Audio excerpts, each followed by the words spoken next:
But one of the issues is not only how we translate any of these thoughts to physicians and nurses and healthcare providers, but how we get the information out to the public.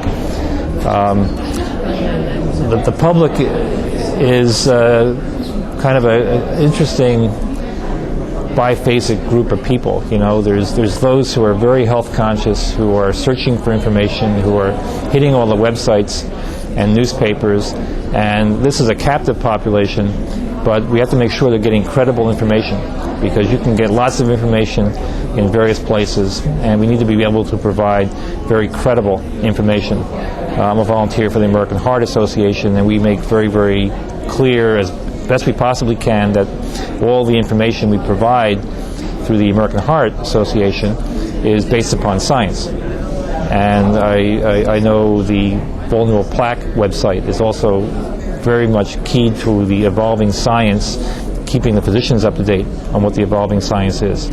So for the people who are concerned and are looking for information, we have to be continuing to steer them to the right places where they're going to get information which is valuable, at least what we think is valuable.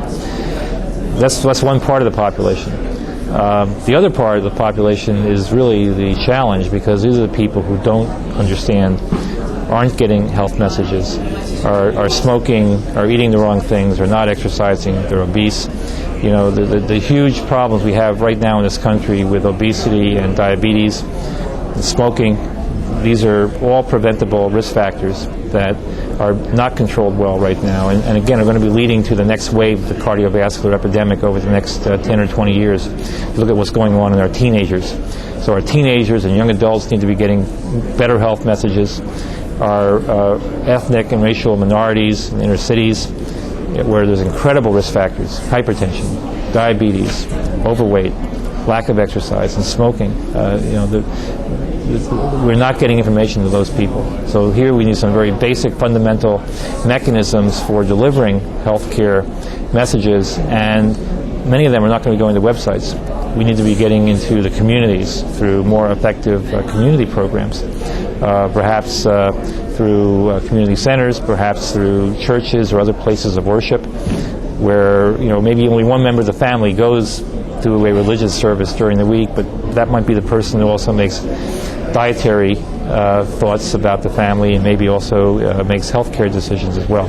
So we have a lot of work to do in terms of educating the public in the areas of risk factors, and in doing so, I think we'll be able to get the message out to them that some of them may be in a very highly vulnerable state for stroke and heart attacks.